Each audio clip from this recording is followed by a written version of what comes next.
আব্বাকে বলছে একটা চশমা কিনে দেওয়া লাগবে। আব্বা বলছে কিসের টাকা নষ্ট করে, বাজে চশমা না, ঈদের দিন দেওয়াই লাগবে। আব্বা দাবি শুনে ওই বেলুনওয়ালা থেকে 2 টাকা দিয়ে একটা চশমা কিনে দিছে আমাকে। চশমার রং লাল, সুন্দর করে টেনে চোখের সামনে দিয়ে পিছন দিকে দিছি।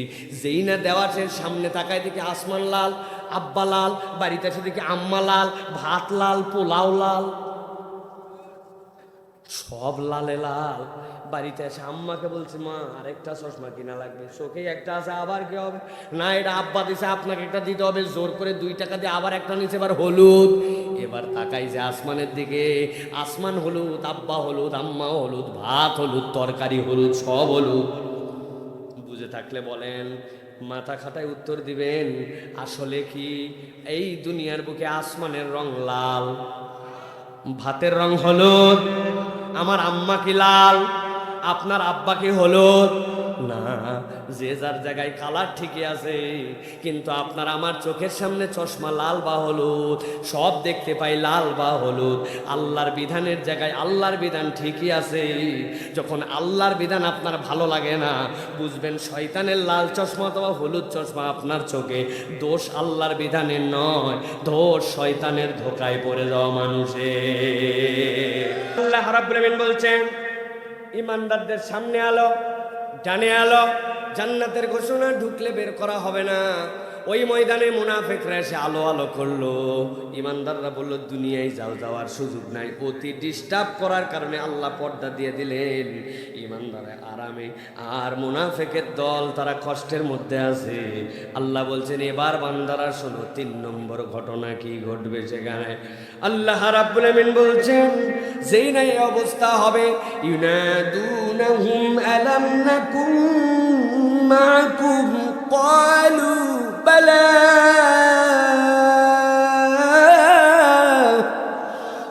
আল্লাহ বলছেন যেই না মধ্যে দিয়ে পর্দা পড়ে গেল, পর্দা পড়ার সাথে সাথে ইউনাদুনাকুম, সাথে সাথে যতগুলা মুনাফিক আছে সবগুলা পর্দার সামনে চলে আসছে, পুরুষও আসছে, নারীও আসছে।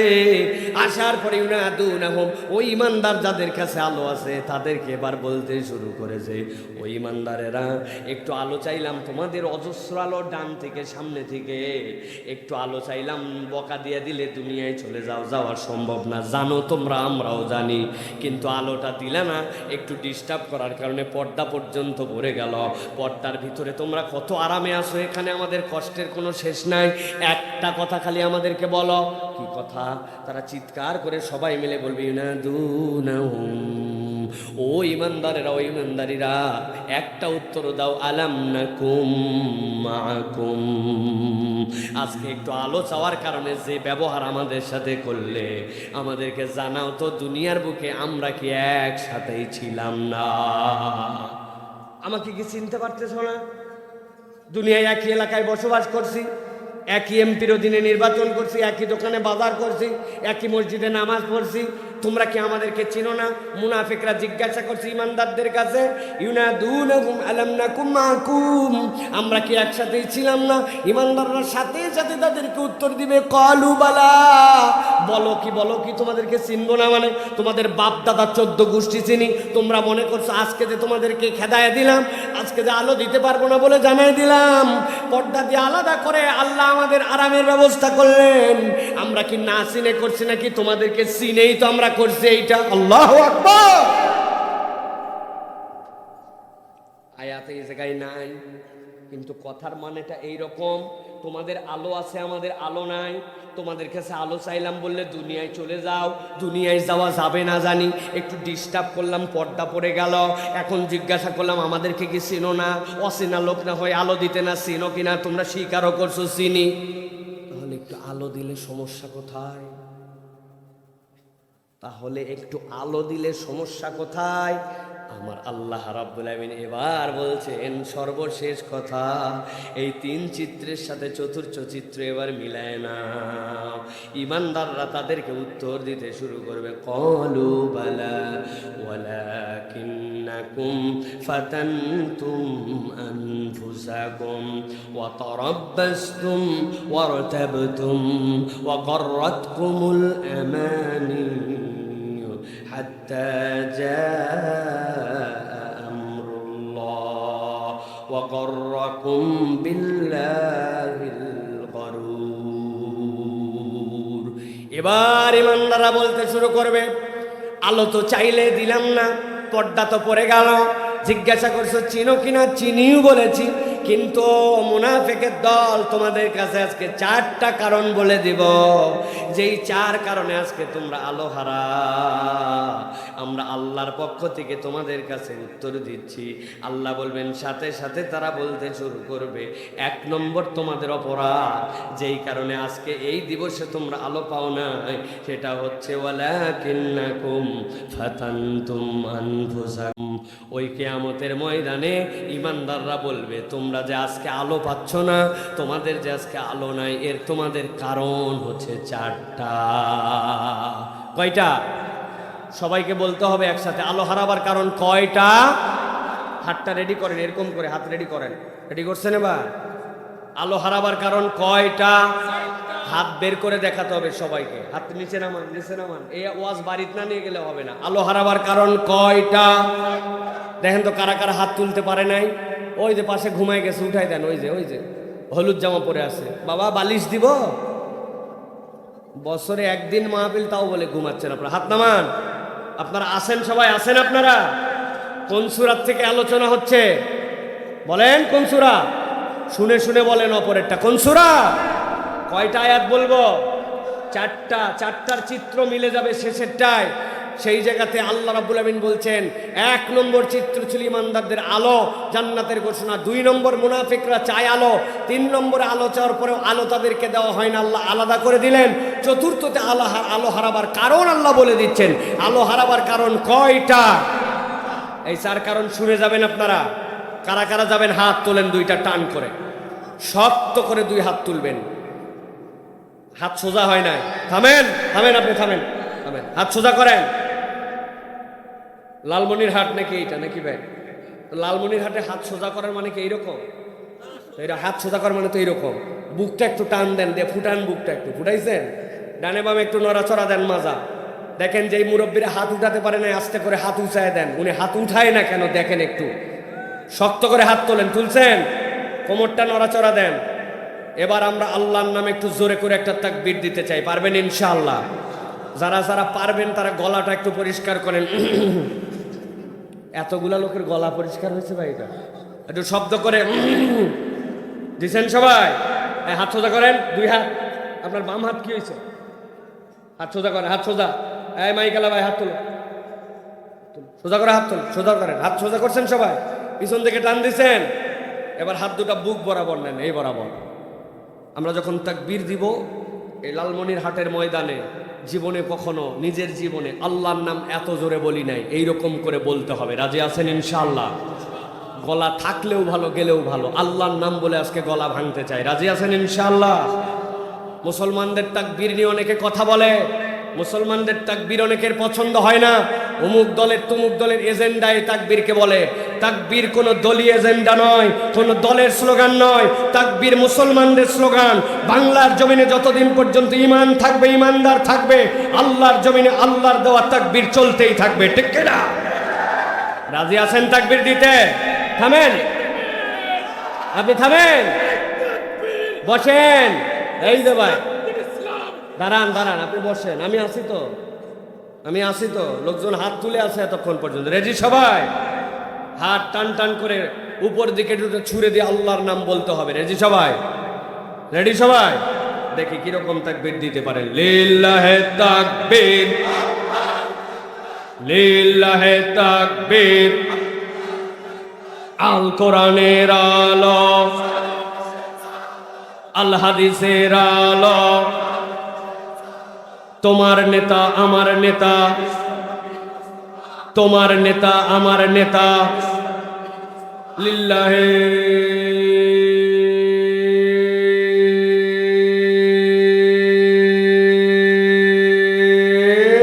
তাকবীর। আলহামদুলিল্লাহ। হাত নামান। শয়তান আছে, নদী পার হয়ে গেছে হাওয়া মারতে মারতে। ঠিক কিনা? এই জন্য শয়তান যেরকম পালায়, আল্লাহর তাকবীর শুনলে যাদের অন্তরের মধ্যে ব্যথা আছে ওদের ভাল লাগে না, কেননা ওরা শয়তানের খালাতো ভাই। ঠিক না? এই জন্য প্রিয় ভাইয়েরা, আল্লাহর নাম আপনার আমার মূল শক্তি, আল্লাহর নাম আপনার আমার মূল চালান। দেখেন প্রিয় ভাইয়েরা, আপনারা জানেন আয়রন ডোম, যেইটা দিয়ে আকাশে রকেট মারলে ধরা পড়ে যায়। পৃথিবীতে আপনি আমি যা কথা বলতেছি, এই কথা বলতে দেরি, এই কথা আড়ি পাতার যন্ত্র দিয়ে এই কথা ফাঁস হয়ে যায়। যেই দেশ এই প্রযুক্তির দেশ সবচেয়ে বেশি, ওই দেশের নাম কি? হ্যাঁ, ওরা এত আধুনিক, ওদের গোয়েন্দাদেরকে দিয়ে পৃথিবীর সবাই ভয় পায়।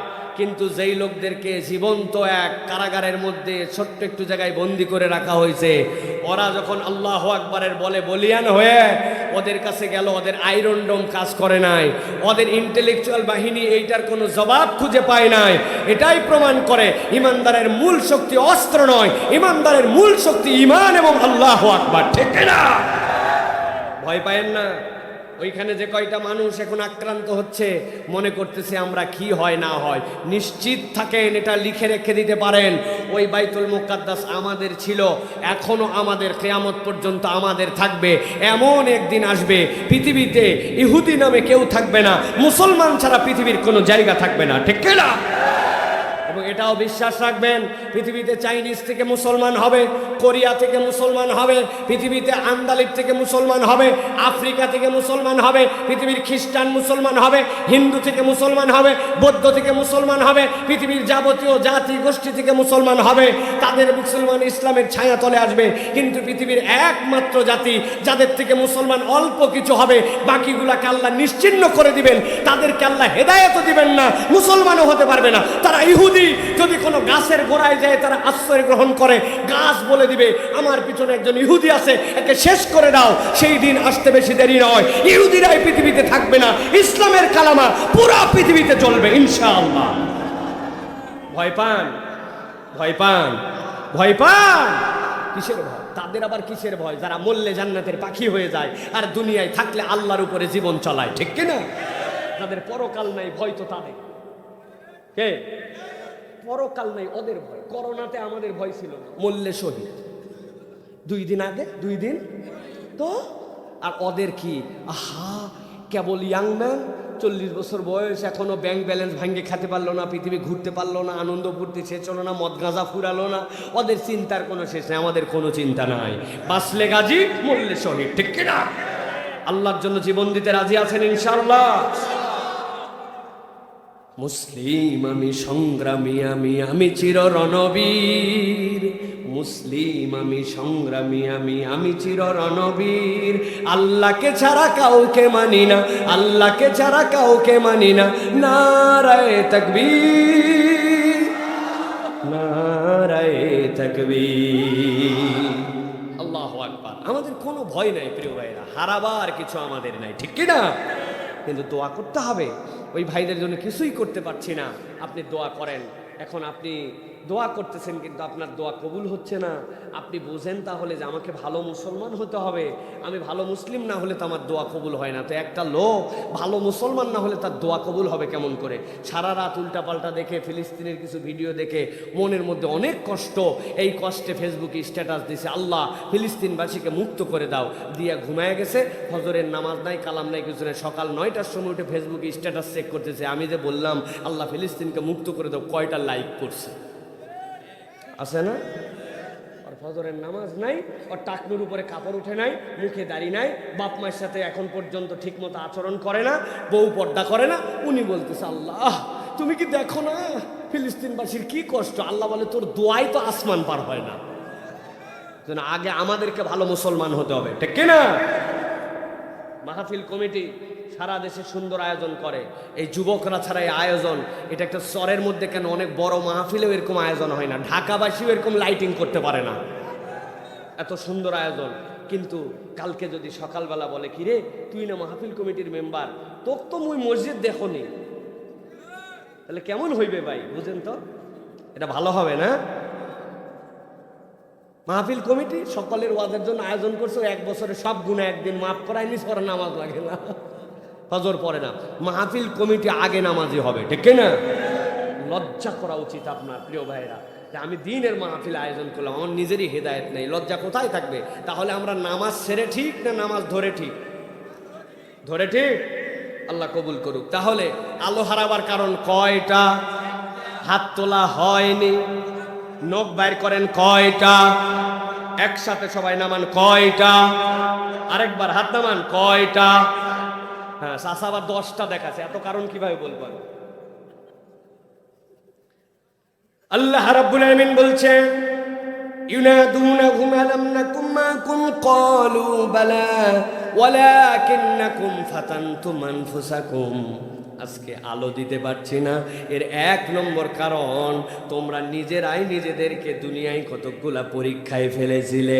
যেই পরীক্ষা আল্লাহ দেয় নাই, ওই পরীক্ষা তোমরাই নিজেদেরকে নিজেরা করেছিলে। আপনার আমার জীবনে এরকম কোন পরীক্ষা আছে কিনা যেই পরীক্ষা আল্লাহ দেয় নাই, আমরাই নিজেদের নিজেরা করেছি? আছে? বুঝেন নাই? ভালো করে বুঝায় দেয়। মানুষ তার জীবনে 2 ধরনের পরীক্ষা নিজের উপরে ফেলে। যেই পরীক্ষা আল্লাহ রাব্বুল আলামিন দেন নাই, এর একটা হচ্ছে ওই বান্দাকে আল্লাহ রাব্বুল আলামিন কখনো অসৎ পথে চলার জন্য বলেন নাই, কিন্তু বান্দা এমন এমন মানুষের সাথে চলাফেরা করছে, আগে ছিল ভালো, এরপরে আস্তে আস্তে হয়ে গেছে কালো, অথচ সে বুঝতেই পারে না। তার একটা বন্ধু ছিল, ওই বন্ধু বিড়ি খাইতো, ও যেই না সিগারেট ধরাইছে 10 হাত দূরের থেকে ও খুব খুব করে কাশে, বলে দোস্ত তুই আমার থেকে ফাঁকে যায় সিগারেট খা, আমি সিগারেটের গন্ধ সহ্য করতে পারি না। কিন্তু বন্ধুত্ব ছাড়ে নাই, 2 জন একসাথে থাকতো। 1 দিন 2 দিন 10 দিন পার হয়ে গেছে। প্রথম দিন সিগারেট ধরানোর পরে যেই বন্ধু খুব খুব করে কাশতো, 10 দিনের দিন ওই বন্ধুই বিড়ি ধরানোর পরে বলছে দোস্ত আমি কিন্তু ফার্স্ট কল। কয় নম্বর কল? 1 নম্বর কল, মানে তোর বিড়ির ওতাস শেষ হওয়ার পরে আমার ঠোঁটে আসবে প্রথম। এই পরীক্ষা তো আল্লাহ আপনাকে দিয়েছিলেন না, আপনি খারাপের সাথে মিশছেন, মিশে মিশে আপনি নিজেকে শেষ করেছেন। আল্লাহ বলছেন এই যে পরীক্ষাটার মধ্যে তুমি ফেললে, নিজে যে খারাপের দিকে গেলে, এইটা আল্লাহ তোমার বোধ দিয়েছিলেন, কিন্তু তুমি নিজেকে নিয়ন্ত্রণ করো নাই। আল্লাহ বলছেন কিয়ামতের দিনে এরকম খারাপ সংস্রবে যে বাজে জিনিস দেখে, বাজে কাজ করে, আল্লাহ রাব্বুল আমিন এই ধরনের মানুষের জন্য কিয়ামতের দিনে আলো হারায় দিবে। ও সিনেমা দেখতো না, কিন্তু 3টা সিনেমা খোর বন্ধু ছিল তার সাথে চলার কারণে একসাথে নষ্ট হয়েছে। একসাথে আগে ভালো ছেলে ছিল, খারাপ পাল্লায় পড়ে পড়ে নিজেকে বিলীন করে দিয়েছে। এই রকম খারাপ হয়ে যাওয়া, বকে যাওয়া নজির কি লালমানের হাটে আছে নাকি ভাই? আছে? এটা হচ্ছে নিজে নিজে খারাপ হয়ে যাওয়া, নিজের পরীক্ষা। 2 নম্বর একটা পরীক্ষা ইমানের পরীক্ষা। আল্লাহ রাব্বুল আমিন আপনাকে ইমান দিয়েছিলেন, কিন্তু আপনি নিজে না বুঝে নিজের ইমানকে হারা করেছেন। বড় কঠিন বিষয় এটি। দুনিয়ার বুকে ডাকতে হবে, চাইতে হবে একমাত্র আল্লাহর কাছে। কিন্তু অনেকে আছে আল্লাহকেও মানে মধ্যে হিল্লা ধরে, বিপদে পড়ে গেছে মাজারের দিকে দৌড় লাগাইছে, বিপদে পড়ে গেছে অমুক জায়গায় মান্নত দিয়ে দিয়েছে, বিপদে পড়ে গেছে অমুক হুজুরের কাছ থেকে গলার মধ্যে তাবিজ ঝুলাই ফেলছে, হাতের মধ্যে সুতা বেঁধে ফেলছে। আল্লাহ ছাড়া অন্য কারো কাছে যদি কেউ চায়, সেই ব্যক্তির ঈমান আর থাকে না। ঠিক না? বলছে হুজুর আমি তো পীর সাহেব, আমার পীর সাহেব কিছুই করতে পারে না। তো গেলেন কেন আপনি মাজারের কাছে? বলে মাজারওয়ালা বড় আল্লাহর ওলি, ইবাদত করতে করতে আল্লাহর মকবুল হয়ে গেছে, ওইখানে মান্নত দিলে উনি কিছু করতে পারে না, উনি আল্লাহকে বলে দেয়, আল্লাহ দেয়, কিন্তু ওই মাধ্যম দিয়ে দেয়। আছে না এরকম? এই ঈমান আর আবু জেহেলের ঈমানের মধ্যে কোনো পার্থক্য নাই। আবু জেহেলকে বলছে লাত উজ্জা মানাতের কাছে কেন যাও? বলছে লিয়াতাকাররাবুনা ইলাল্লাহি যুলফা। লাত উজ্জা মানাত কিছুই করতে পারে না, কিন্তু এই লাতের কাছে চাইলে সে আল্লাহর বড় প্রিয়, সে দেয় না কিন্তু সন্তান দেয়, আল্লাহকে বলে দেয়। মানাতের কাছে গেলে সে দিতে পারে না, কিন্তু তারে মান্নত দিলে সে আল্লাহকে বলে দেয়, আল্লাহ দেয়, একটু মানাতের মাধ্যমে দেয়। আল্লাহ বলছেন এই ঈমান থাকলে তার এটাকে ঈমান বলা যাবে না, এইটা কুফরি ঈমান। অতএব কোনো ঈমানদার যদি কবরের কাছে দৌড় লাগায়, মাজানে মান্নত দেয়, বিপদে পড়লে আল্লাহর আগে উমুক তুমুকের কথা মনে হয়, গলার মধ্যে শিরকি তাবিজ লটকায়, হাতের মধ্যে সুতা বাঁধে, আল্লাহ বলছেন এই পরীক্ষা আমি তোমাকে ফেলি নাই, এইটা তুমি নিজেই নিজেকে ফেলে ঈমান হারাইছো। অতএব যারা এইরকম নিজেকেই নিজে পরীক্ষায় ফেলবে, কিয়ামতের দিনে তারা আলো পাবে না। আল্লাহর কাছে যাওয়ার পরে বলবেন আমিও তো বুঝতাম না, আমি লালমনিরহাটের মুসলমান, এক জনপদের মুরুক্ষ সুরুক্ষ ছিলাম, উমুক হুজুর আমাকে বলছিল জন্য করছে আল্লাহ, হুজুরের ধর। আল্লাহ বলবেন একমাত্র পাপ যেটা শিরিক। এই শিরিক যদি কেউ করে ফেলে তাহলে কোনো কারো কে বলছে কে করতে বলছে ধরার এগুলোর সময় নাই। যে করছে তার আমল নামায় হিসাব হবে। কেননা এইটা এমন বিষ, বুঝে খাইলেও মরতে হবে, না বুঝে খাইলেও মরতে হবে। আপনার এলাকার একটা মানুষের অসুখ, গেছে মেডিকেলে ডাক্তার দেখাতে, ডাক্তার দেখানোর পরে বলছে আপনার কাশির জন্য সিরাপ দিলাম। বলে বাবা আমি মূর্খ মানুষ, কেমনে বুঝবো? বলে উপায় আছে, আপনার জন্য বলে দিলাম। ওষুধের গায়ের মধ্যে 3টা টান দিয়ে দিছি, কোনা কেটে দিছি, খাওয়ার পরে খাবেন। ওষুধের 1 টান মানে সকাল 1 টান, দুপুর 1 টান, রাত 1 চামচ করে খাবেন। ও ওষুধ নিয়ে আসার পরে বাড়িতে খাইয়ে রাখছে জানালার উপরে। ছেলে সকালবেলা বেগুন লাগাইছে, সিম লাগাইছে, সিমের ক্ষেতের মধ্যে একটু ইন্ডিল স্প্রে করছে, আনার পরে পাশেই ওষুধের কৌটাটাও রাখছে, পাশে সিরাপ। ওই বাড়িতে ছোট্ট একটা বাচ্চা আছে, কথা বলার আগে দৌড়ায় যায়, এটা খেদমত করে, ওটা মা বলার আগে দৌড় লাগায়। বাপ বলছে বাবা রে আমার ওষুধ খাওয়ার সময় হয়েছে, 1 চামচ একটু ওষুধ ঢালে নিয়ে আইতো। বাপের উঠছে কাশি, ছেলে ছোট মানুষ পড়ালেখা জানে না, কিন্তু আব্বা ওষুধ রাখছিল ওই জায়গায়, দেখছে, দৌড়ায় যায় ওষুধ কাশেরটার বদলে ইন্ডিল 1 চামচ ঠেলে আব্বাকে দিয়েছে। আব্বা কাশতে কাশতে অত গন্ধ টন্ধ বোঝার আগে ঢক করে মারে দিয়েছে। বুঝে থাকলে বলেন তো, এই বিষ যদি 1 চামচ খায় তাহলে তার কি কোনো ক্ষতি হবে? সবাই উত্তর দেন, হবে? কিভাবে হবে? মূর্খ মানুষ, পড়ালেখা জানে না, মাসুম বাচ্চা দিছে, না পড়ে দিছে, ভুল করে দিছে, কাজ হবে? ভালো করে জেনে রাখেন, মাসুম বাচ্চা দেখ, না বুঝে দেখ, ভুল করে দেখ, পড়ালেখা জানুক আর না জানুক, বিষ খেলে যেরকম আপনার শেষ। আপনি বুঝে করেন, অমুক হুজুগের কথাই করেন, তুমুকের কথাই করেন, আল্লাহর সাথে যদি শিরিক করেন আপনার বাঁচার কোনো উপায় নাই। আল্লাহ এই জন্য বলছেন কিয়ামতের দিনে আলো হারাবার 1 নম্বর কারণ, যেই পরীক্ষা আল্লাহ দেয় নাই তুমি নিজেই নিজেকে ফেলেছিলে, এই জন্য কিয়ামতের দিনে আলো পাবে না। আল্লাহ রাব্বুল আলামিন এবার বলছেন 2 নম্বর কারণ, শুনে নাও। আল্লাহ রাব্বুল আলামিন বলছেন রাসূল আপনার প্রতি ওহী করা হলো, আপনি আপনার উম্মতকে কিয়ামত পর্যন্ত জানায় রাখেন। 1 নম্বর কারণ, ওয়ালাকিন্নাকুম ফাতানতুম আনফুসাকুম ওয়া তারাব্বাসতুম ওয়ারতাবতুম ওয়া গাররাতকুমুল আমানি হাত্তা জাআ আমরুল্লাহ।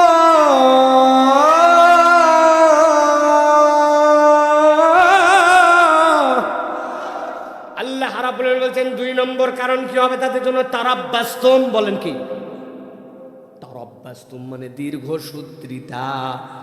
দীর্ঘসূত্রিতা মানে কি? ভাষা একটু কঠিন হয়ে গেল। দীর্ঘসূত্রিতা মানে কোনো কাজ যেটা এখনই করা উচিত কিন্তু এখন না করে এটার জন্য অপেক্ষা করে ঠেলে। এই আসরের নামাজ পড়ছিস, মাথা নিচু করছে না, বলে চল আমার সাথে চল, এক্ষুনি আসরের নামাজ পড়বি। বলছে হুজুর আজকে কি বার? মঙ্গলবার। বলছে বুধবার, বৃহস্পতিবার, জুম্মার দিন থেকে আমি নামাজ ধরবো, দেখে নেবার কেইসা ধরা ধরি। কিরে তোর মঙ্গলবারের নামাজ কই গেল, বুধবার গেল কই, বৃহস্পতিবার গেল কই, তুই শুক্রবারে গেলি কেন? তারাব্বাস্তুম, তখন কাজ তখন করার কথা কিন্তু ঠেলে আর ঠেলে। লোকজন বলছে আয় নামাজ কালাম ধরে পালো, কয় হুজুর আপনি দেখেন আল্লাহর কিরা করে বলছে এবার রমজান থেকে রোজা নামাজ একবারে ধরছি না, ধরছি আছে না? রমজানের পর রমজান চলে গেল, শুক্রবারের পর শুক্রবার পার হয়ে গেল, ওর জীবনে পরিবর্তন হয় না, ও খালি ঠেলে আর ঠেলে, ঠেলে আর ঠেলে। আল্লাহ বলছেন যারা আল্লাহর দিকে আসতে দীর্ঘসূত্রিতা করবে আল্লাহ রাব্বুল আমিন কিয়ামতের দিন তাদের থেকে আলো হারায়া দিবেন। আপনার আমার জীবনে পদে পদে আল্লাহর দিকে আসতে দীর্ঘসূত্রিতা আছে কিনা? আছে? ফজরের নামাজ পড়ে না, ধরে ফেলবো। মুরব্বীরা তো নিয়ত করছে, অনেক বদমাইশ আছে, টাউট বদমাইশ মুরব্বী আছে অনেকগুলো, আল্লাহ মাফ করুন। বলছে বাবা বয়স হয় নাই, আল্লাহ যদি চাহে 50-60 বছরে হজে যাব, মক্কা শরীফে যাই হজ করি একবার, খালি হজ করে দেখিস কেইসা ভালো হয়, খালি মসজিদে পড়ে থাকবো। উনি আগের জীবন কোথায় গেল তোমার? হজ পর্যন্ত অপেক্ষা, শুক্রবার পর্যন্ত অপেক্ষা, বয়স এখনো হয়নি বলে নানানভাবে অজুহাত দেয়। বাবা দাড়ি রাখলেন না কেন? বয়স যে 50 পার হয়ে গেল। এই তো ছোট মেয়ের বিয়ে হওয়ার পরে দাড়ি রাখবো, আছে না? আপনার ছোট মেয়ে হওয়ার পরে যদি দাড়ি রাখা লাগে, তাহলে ছোট মেয়ের বিয়ের আগ পর্যন্ত নামাজ বাদ দেন, রোজা বাদ দেন। কেননা যেই আল্লাহ আপনার জন্য এইগুলা দায়িত্ব দিয়েছেন, ওই আল্লাহ তো আপনাকে এইটাও নবীর মাধ্যমে দায়িত্ব দিয়েছেন। আপনি খালি ঠেলেন কেন? আছে কি না ভাই? টাকনুর উপরে তোমার কাপড়টা উঠলো না কেন? কই হুজুর কলেজ শেষ করি এরপরে দেখেন। কেন তুমি কলেজ শেষ করার পরে কেন? কয় টাকনুর উপরে কাপড় উঠালে মানুষ আনস্মার্ট বলে। আমার নবী বললেন মাস ফালামিনাল কাবাইনি জারিফিন্নার, তোমার টাকনুর নিচে যা যাবে এটা জাহান্নামে যাবে। তাহলে তুমি আমার নবীর কথা কেউ ঠেলছো আর দূরে রাখছো, আর অপেক্ষা করছো মসজিদে যাই, জুম্মার দিনে একটু কলার জামার পায়জামার কলার ভাঁজ দেই, বাকি সময় নামায় ঘোরাফেরা করে। দিনের পথে আসতে এই যে আমি দেরি করে গেলাম। আল্লাহ বলছেন কিয়ামতের দিনে যাওয়ার পরে দেখবে তুমি আলো হারায়া ফেলছ। নাউজুবিল্লাহ। মার মেয়ে দুইজন একসাথে যায়, মা হাত মুজা পা মুজা মুখ বান্দা, মেয়ে যাচ্ছে পাশে একটা জীবন্ত হুরপরি আছে। আবার ছেলেরা যদি কেউ তাকায় তাহলে বলবে ছেলেরা খারাপ বদমাইশ কোথাকার। ও বাবা, আপনি শিলা কলা নিয়ে ঘুরতেছেন, মাসি তো আসবে, আপনি আগে কলা সামলান, ঠিক না? যত দোষ খালি ছেলেদেরকে দিয়ে রেখে দিয়েছেন। আল্লাহ রাব্বুল আলামিন আপনার প্রতি ফরজ করলো, যেই বয়সে আপনার পর্দার বিধান হালকা হলো ওই বয়সে আপনি ৮-৬০ বানলেন, আর যেই বয়সে আপনার মেয়ের পর্দা ফরজ ছিল ওই বয়সে 3 পিস পরে পরে ঘুরালেন। আছে কিনা? আল্লাহ রাব্বুল আলামিন এই জন্য বলছেন, প্রিয় ভাইরা, বললে তো অনেক বলা যাবে, এই জন্য বারবার আল্লাহর বিধানের থেকে আপনি কখনো নিজেকে দূরে সরায় রাখবেন না। আপনার জন্য যেই বিধান, যেইটা আল্লাহর হুকুম জানছেন ওইটাই পালন করতে হবে আগামীকালকে থেকে, ঠিক কিনা? আগামীকালকে না, আবার ঠিক বলে আন্দাজি হুজুর যা বলে তা আজকে থেকে, এখন থেকে, কখন থেকে? তাহলে 2 নম্বর কারণে দীর্ঘ করব না, এবার 3 নম্বরে চলে। আল্লাহ রাব্বুল আলামিন বলছেন ওই মানুষগুলোর জন্য আলো হারাবার 3 নম্বর কারণ হচ্ছে ওয়ারতাবতুন। ওই মানুষগুলো আল্লাহর বিধানে সন্দেহ করেছিল, আল্লাহর যে হুকুম আহকাম এইটার উপরে তাদের সন্দেহ ছিল। একযোগে একসাথে জবান ছেড়ে দিয়ে উত্তর দিবেন, আল্লাহর কোনো বিধিবিধান নিয়ে আমরা কি সন্দেহ করি? সবাই উত্তর দেন নাই কিন্তু, এই দাঁড়ায় আছেন যারা, কি আপনারা কি করেন? আল্লাহর বিধানে সন্দেহ করি। এত জোরে না বলানোর কারণ আছে, এখন প্রমাণ হবে সন্দেহ করি না করি, এটার প্র্যাকটিক্যাল এখন হওয়া দরকার আছে না? দেখেন তো আমরা আল্লাহর বিধানে সন্দেহ করি কিনা। আপনার এলাকায় বিয়ে শাদী হয় কিনা? হয়। বিয়ে শাদীর জন্য ইসলাম বলতেছে ফরজ 2টা, এর মধ্যে 1 নম্বর ইজাব আর কবুল, আর 2 নম্বর এর মধ্যে বিয়ে শাদীর মধ্যে আপনার জন্য আল্লাহ রাব্বুল আলামিন ফরজ করেছেন যে ওয়া আতুন নিসা সাদুকাতিহিন্না, তাদেরকে আপনি মোহরানা দিবেন, এইটা আল্লাহর ফরজ। আর এর মধ্যে আপনার জন্য একটা বিরাট সুন্নত আছে, আউলিম ওয়ালাউ বিশাতিন। আল্লাহ নবী বলছেন একটা ছাগল দিয়ে হলে ওলিমা করো, ওইটা মেয়ের বাড়িতে নয়, ছেলের বাড়িতে। ইসলামের বিয়ে ইজাব আর কবুল, আর এই ওলিমা দিয়ে শেষ। কিন্তু আপনার আমার এলাকার বিয়ে শাদী হয়, বিয়ের 2 দিন আগের থেকে হলুদ আছে, বিয়ের আগের থেকে মেহেদি আছে, বিয়ের মধ্যে আবার অনেক অনুষ্ঠান আছে, এর মধ্যে 3-4 দিন আগের থেকে এলাকার মধ্যে বড় বড় ডেক নিয়ে আসে, ডিস্টি ডিস্টি ডিস্টি ডিস্টি ডিস্টি ডিস্টি আছে না? আছে।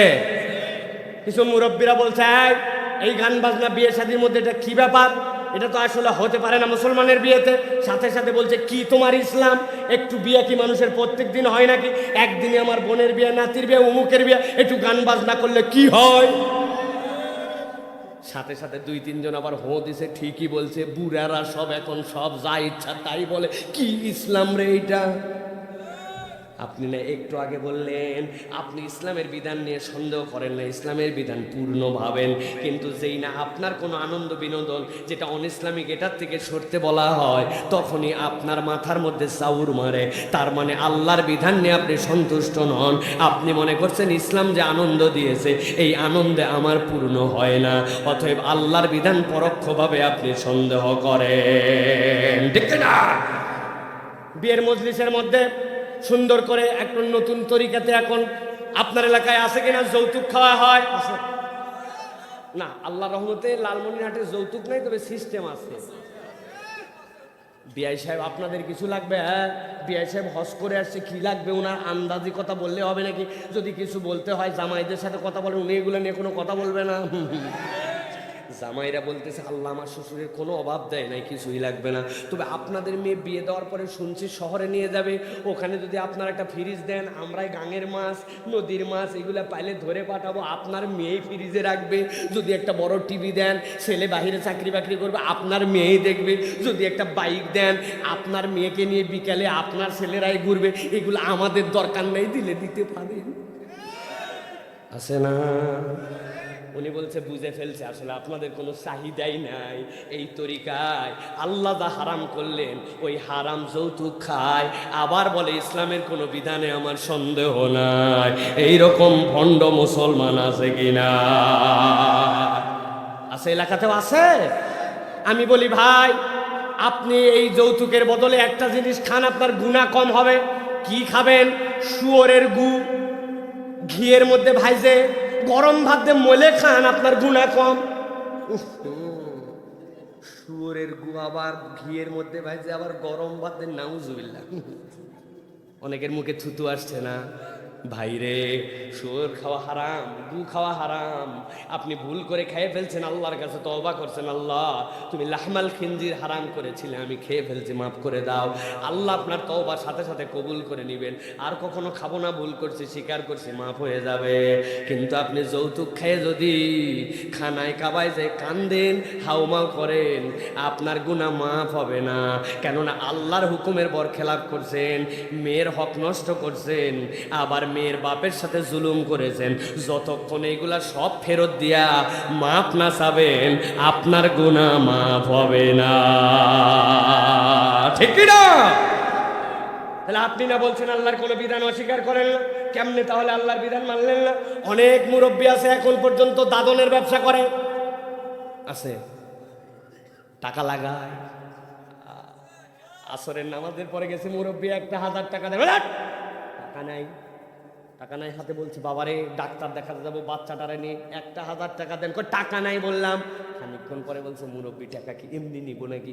আজকে শুক্রবারে দিবেন, আগামী মঙ্গলবারে 1000-1250। মুরব্বীর সাথে সাথে বলছে বেকুব, মানুষের হাতের টাকা থাকে নাকি ঘরের চল। ঘরে নিয়ে চলে গেছে, যাওয়ার পরে 1000 টাকা বাইর করে দিয়া বলতেছে আরো লাগবে নাকি? বল, তোর শাশির কাছেও টাকা আছে, তোর শাশিও কিন্তু টাকা লাগায়, তবে যা করবি তাড়াতাড়ি কর, মাগরিবের রক্ত হয়ে গেল, আমি কিন্তু মসজিদে জামাত ধরবো। ওরে বদের বদ, আসরের নামাজের পরে দাদনে টাকা লাগায়া, সুদে টাকা লাগায় মাগরিবের নামাজ ধরতে যায়, আছে কিনা? আল্লাহ রাব্বুল আমিন বলছেন এই বান্দাদের জন্য আমি রব্বুল আমিন বললাম, ওই মানুষগুলা ইসলামের বিধান উপরে উপরে বলে সব ঠিক আছে, কিন্তু ভিতরে ভিতরে ওয়ারতাবতুম, ইসলামের বিধানে সন্দেহ করে। কেননা সন্দেহ না করলেও কেন ভাবলো তার 1000 টাকার কর্জে হাসানা দিলে কিছু বাড়ে না? আল্লাহ বলছেন এই বাড়া কমার হিসাব তোমার মাথায় কাজ করবে না। অতএব আল্লাহর বিধানে সন্দেহ করে যে কিয়ামতের দিনে আলো পাবে না সে, ঠিক কি না? এবার বুঝে থাকলে বলেন এরকম লোক আমাদের মধ্যে আছে কি নাই? আস্তে করে বলেন, আছে না নাই? তাহলে কই আমরা যে বললাম আল্লাহর বিধানে আমরা সন্দেহ, আমি যদি এইটা বলতে শুরু করি আরো আধা ঘন্টা বলতে পারবো, টু দা পয়েন্ট বলে বলে ধরাই দিতে পারবো। এখানে যেই যুবকরা চিন্তা করছে আল্লাহর দয়ে আমরা এখনো যৌতুকও নেই নাই, আমরা সুদেও টাকা লাগাই না, আমরা জোরে জোরে ঠিক বললাম, তাদেরকে যদি বলা হয় আল্লাহ বলেন ওয়াকাদা রাব্বুকা আল্লা তা'বুদু ইল্লা ইয়্যা ওয়া বিল ওয়ালিদাইনি ইহসানা, তুমি তোমার পিতামাতার সাথে সদাচরণ করবে, ভালো আচরণ করবে। আগে তো আমি আমার ভাষায় বলতাম বাপ মাকে সন্তানরা ভয় পেত, কিন্তু এখন দুনিয়ায় এমন পরিবর্তন হয়েছে সন্তানকে দেখে বাপ মা ভয় পায়। আব্বা কই আসিস, বাড়িতে চলে আয়, সন্ধ্যা পার হয়ে গেছে, রাত্রেবেলা বাইরে থাকা হয় না। ঝাড়ি দিয়ে বলছে বেশি কথা বলবে না, কখন আসা লাগবে আমার জানা আছে, বেশি কথা বললে আজকে রাত্রে বাড়ি আসে না। বলছে বাবা তোর যখন মন চায় তখনই আসিস, তারপরেও বাড়ি তাই। আল্লাহ বলল পিতা মাতার সাথে জোরে কথা বলা যাবে না, ধমক দেওয়া যাবে না, শরীয়তের মধ্যে হলে কথা শোনা লাগবে। আপনি তো কথা শুনলেন না, মনে করলেন না শুনলেও ইসলাম মানা হয়। অতএব আল্লাহর বিধানে আপনি না চাইলেও সন্দেহ নিয়ে আসছেন, এরকম যুবক আছে কিনা? 150 টাকা দাও চুল কাটা লাগবে। আরে 150 টাকা মানে 30 টাকায় চুল কাটা হয় বলে ওইগুলো চুল কাটা হয়, ফকিন্নি মার্কা চুল কাটা। এখনকার চুল কাটা চেঞ্জ হয়েছে। দোকানে যায় প্রথমে বলছে এটা বাইন্দে হালা, এরপরে এদিক দিয়ে ছোট মারবি, মারার পরে 3 টান এদিক দিয়ে দিবি, এরপরে বামের থেকে এটা থাকবে না, এরপরে এই চুল সব এই পারে থাকবে। দেখলে মনে হবে কখনো শিয়ালের লেজ, কখনো কুত্তার চামড়া, অথবা কখনো মুরগির পিছনের ঝুঁটি আছে। বাড়িতে আসার পরে বলছে, বাপরে তুই এই কি চুল কাট দিছিস? চুল কাট দিছি মানে এটা স্মার্ট শার্ট বলে এটার কাট হলো নাকি? এটা বিশ্রী দেখা যাচ্ছে বাবা। বলে বেশি কথা বললে এরকম আনস্মার্ট বাড়িতেই থাকবো না। বাপ মাকে উল্টা হুমকি দেয়। এইরকম সন্তান আল্লাহর দয়ায় লালমনির হাটে না।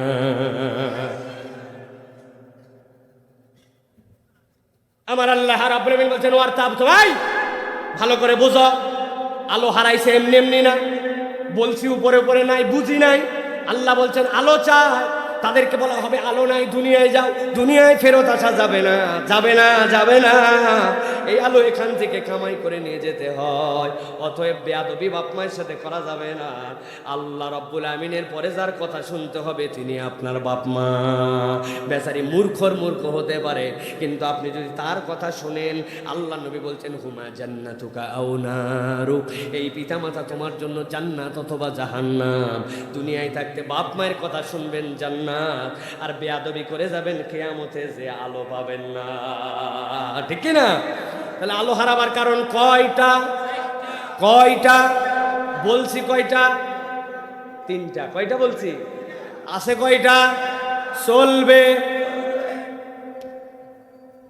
আল্লাহ রাব্বুল আলামিন সর্বশেষ ইমানদারদেরকে বলছেন, ইমানদাররা তাদেরকে জানায় দাও তাদের আলো হারাবার সর্বশেষ কারণ গররাতকুমুল আমানিয়ু হাত্তা জাআ আমরুল্লাহি ওয়া গররাকুম বিল্লাহিল গরুর। আল্লাহ বলছেন তাদের 4 নম্বর কারণ হচ্ছে শয়তানের প্রবঞ্চনায় পড়ে তাদের চোখের উপর এমন একটা মরিচিকা পড়ে গিয়েছিল, তারা আল্লাহ থেকে সরে গেছে, এমন অবস্থায় তাদের মৃত্যু চলে আসছে। চোখের উপরে মরিচিকা, শয়তান তার প্রবঞ্চনা দেয়, কিন্তু বান্দা নিজে যে ধোকায় পড়েছে বুঝতে পারে নাই। টাইম শেষ হয়ে গেছে, মৃত্যু চলে আসছে, আর তওবা করতে পারে নাই। আল্লাহ বলছেন যারা শয়তানের প্রবঞ্চনায় নিজেদের চোখের সামনে আল্লাহর বিধানে মরিচিকা লাগায় রাখবে, কিয়ামতের দিনে তারা আলো পাবে না। ঠিক কি না? আল্লাহর বিধান ভালো লাগে নাই, মরিচিকা শয়তান ধরায় দিছে। আসলে দোষ আল্লাহর বিধানের নয়, দোষ আপনার আমার চোখের আর অন্তরের। ঠিক কি না? দুনিয়ায় অনেক লোক আছে আল্লাহর বিধানে ভুল ধরে, আছে না? আল্লাহ কেন পর্দা করতে বলল? আল্লাহ কেন সুদের বিধান হারাম করে দিল? আল্লাহ কেন মিথ্যা কথা বলা যাবে না বলল? আল্লাহ কেন মুসলমানদেরকে এই করা লাগবে সেই করা লাগবে বলল?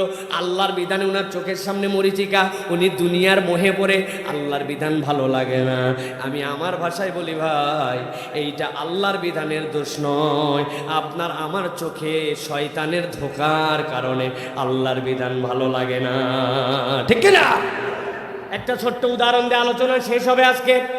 এই উদাহরণ সারা জীবন মনে রাখবেন। রাজি আছেন? গল্প করবেন অন্যের কাছে। ছোটবেলায় ঈদের নামাজে যাইতাম, ঈদগাহের থেকে যখন ফিরবো, ফিরার সময় আপনাদের এলাকায় আছে কিনা, আমাদের এলাকায় ছিল বাঁশিওয়ালা। আছে? বেলুনওয়ালা আছে নাকি? বাঁশের মধ্যে এরকম খ্যার লাগায়া ওর মধ্যে বেলুন পুঁতে রাখে। এখন বেলুন যে কিনাবে বুদ্ধি কি, সারাদিন যদি বেলুনে ফোঁ ফোঁ করা লাগে তো বিপদ। বুদ্ধি করে বাঁশি উল্টা দিক লাগায়, লাগায় মাথার মধ্যে একটা বেলুন লাগাইছে, দিতে দিতে বেলুন এত বড় করে, করার পরে উল্টা দিকে নখের মাথায় ধরে রাখে, রাখার পরে যেই না সারে পো আছে। ওই বেলুনওয়ালা তার কাছে একটা আইটেম আছে, আইটেমটার দাম 2 টাকা। সুন্দর করে কাগজের মাথার মধ্যে লাল রঙের সুন্দর প্লাস্টিক লাগাইছে, পিছনে একটা গার্ডার লাগাই দিয়েছে। 2 টাকার চশমা আস্তে করে টান দিয়ে চোখের মধ্যে পরা যায়। এইরকম বেলুনওয়ালার কাছে ঈদের দিনে চশমা দেখছেন কিনা? আব্বাকে বলছে একটা চশমা কিনে দেওয়া লাগবে। আব্বা বলছে কিসের টাকা নষ্ট করে, বাজে চশমা না, ঈদের দিন দেওয়াই লাগবে। আব্বা দাবি শুনে ওই বেলুনওয়ালার থেকে 2 টাকা দিয়ে একটা চশমা কিনে দিছে আমাকে। চশমার রং লাল, সুন্দর করে টেনে চোখের সামনে দিয়ে পিছন দিকে দিছি। যেই না দেওয়ার সামনে তাকায় দেখি আসমান লাল, আব্বা লাল, বাড়িতে এসে দেখি আম্মা লাল, ভাত লাল, পোলাও লাল। সব লালে লাল। বাড়িতে এসে আম্মাকে বলছি, মা আরেকটা চশমা কিনা লাগবে, চোখেই একটা আছে আবার কি হবে, না এটা আব্বা দিছে আপনাকে একটা দিতে হবে, জোর করে 2 টাকা দিয়ে আবার একটা নিচে, এবার হলুদ। এবার তাকাই যে আসমানের দিকে, আসমান হলুদ, আব্বা হলুদ, আম্মা হলুদ, ভাত হলুদ, তরকারি হলুদ, সব হলুদ। বুঝে থাকলে বলেন, মাথা খাটায় উত্তর দিবেন। আসলে কি এই দুনিয়ার বুকে আসমানের রং লাল, ভাতের রং হলুদ। আমার আম্মা কি লাল, আপনার আব্বা কি হলুদ? না, যে যার জায়গায় কালার ঠিকই আছে, কিন্তু আপনার আমার চোখের সামনে চশমা লাল বা হলুদ, সব দেখতে পাই লাল বা হলুদ। আল্লাহর বিধানের জায়গায় আল্লাহর বিধান ঠিকই আছে। যখন আল্লাহর বিধান আপনার ভালো লাগে না, বুঝবেন শয়তানের লাল চশমা অথবা হলুদ চশমা আপনার চোখে, দোষ আল্লাহর বিধানের নয়, দোষ শয়তানের ধোকায় পড়ে যাওয়া মানুষের, ঠিক না? তাহলে আল্লাহর বিধান অটল অবিচল ভাবে মানতে হবে। রাজি আছি আমরা ইনশাআল্লাহ? প্রিয় ভাইয়েরা, 40 মিনিট বলছিলাম, একটু বেশি হয়ে গেছে, 1 ঘন্টা প্লাস হয়ে গেছে। আপনারা বিরক্ত হননি তো প্রিয় ভাইয়েরা? আজকের আলোচনা থেকে তাহলে কি বাড়িতে নিয়ে যাচ্ছি আমরা প্রিয় ভাইয়েরা? প্রথমত নিয়ে যাচ্ছি, কোরআনুল কারীমের কাছে আসলে কোনো ঠকা নাই, জিতা আছে। কোরআন আপনার গাইড, কোরআন আপনার অন্তরের জন্য ডাক্তারি, কোরআন আপনার জন্য আলো, কোরআন আপনার জন্য দুনিয়া আখিরাতে আল্লাহর রহমত। সুবহানাল্লাহ বলেন।